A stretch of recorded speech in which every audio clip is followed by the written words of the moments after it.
Hey gang, Ryan Sheppard. I'm a partner with Knight Riley Sheppard CPAs in Fairfield, Connecticut. Today we're going to talk a little bit about the stimulus package. There's been a lot this year, right? So we've had two stimulus deals already. We have a third one being discussed right now in Congress. So today I'm going to talk about um, who qualified, who got it, what do you do with your tax return, and what's happening with stimulus three. So let's go over the first one first. So stimulus one was for individuals, and they kicked out a check to uh, to folks of $1,200 per person and $500 for dependent children. Now, for purposes of these amounts, dependent children are anything under 16 and under. So they would qualify for the $500 per dependent amount. Now, how were those checks issued? So those checks were issued basically based upon your 2019 tax return, whatever that looked like. So if your 2019 tax return had under $75,000, then nine times out of 10, they would kick out these checks to you last summer. So that's what happened then. Fast forward a little bit, now we had stimulus two later in the fall and of course towards Christmas time. Stimulus two was $600 per person and $600 for dependent. The same dependent rules apply in that case too. So again, 16 and under, you would qualify.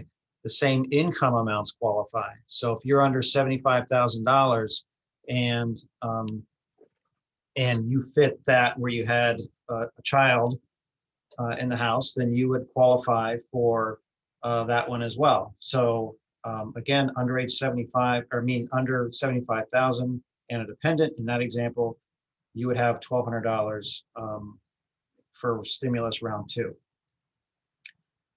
They determined the eligibility for the stimulus rounds one and two based upon 2020 tax return. Now, because the 2020 tax return cannot be filed during the 2020 calendar year, they use 2019 as a proxy for that. Now, let's say that your 2019 tax return was lower. So let's say you had income of $50,000, and thus you were paid out stimulus checks for one and stimulus checks for round two. So both of them, rounds one and round two, during 2020, because your 2019 income was let's say 50,000. Well, let's say we do your 2020 tax return, and you do your 2020 tax return, and now your income on 2020 is say 150,000. What happens in that case? Do you have to pay back the stimulus? Well, in that particular example, you do not have to. So the Department of Treasury has said you basically keep it, and it's not taxable to you either. So it's one of those things that if it was paid out to you and it turns out based upon 2020 you are not eligible, well, you get to keep it. So you're lucky in that case. If you didn't get the stimulus checks for round one or round two, and you file your 2020 tax return and you're under the 75, well, you'll get your stimulus checks with the filing of your tax return. So that'll be part of your refund. And it is a refundable credit. So again, if you didn't get a stimulus check for round one or round two, and you qualify based upon 2020 income, then you will get your stimulus amounts with your 2020 tax refund. So that's how that works. Now, let's complicate this even more. So now we're talking about stimulus round three, right? So that's what's going on in Congress right now. The discussion right now is $1,400 per person and $1,400 for every dependent. This is quite different though. So when they define dependent, at least under the current proposal, it doesn't even have to be a child. It could be someone living with you that's a dependent. So there's no age restriction either.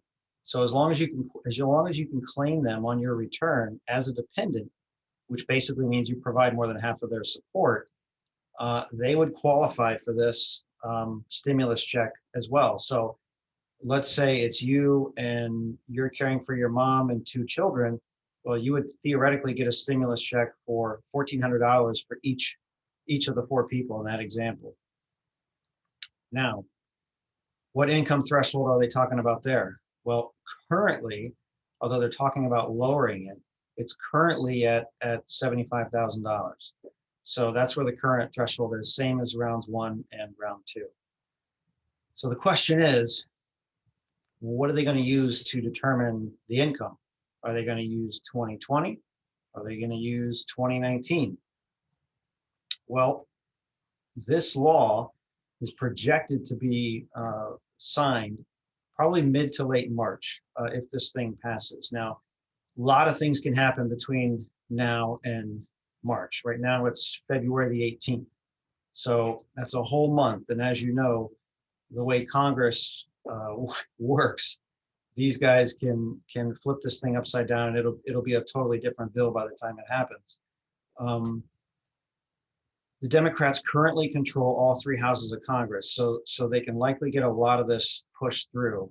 The tricky part here is, again, what are they going to use for income? Because let's go through an example. Let's say you use 2020. Well, that means you would have had to file your return, by the time these checks start hitting out, right? And then you hope that the 2020 return would be lower in income theoretically than 2019. So in these cases, you have to look at it and say, well, what are they going to use? Well, we don't really know yet for sure. And by mid-March, I mean, there's still millions of taxpayers that will not have filed their 2020 return yet. So in that case, would they use 19? Probably, as a proxy for sending out an estimated amount.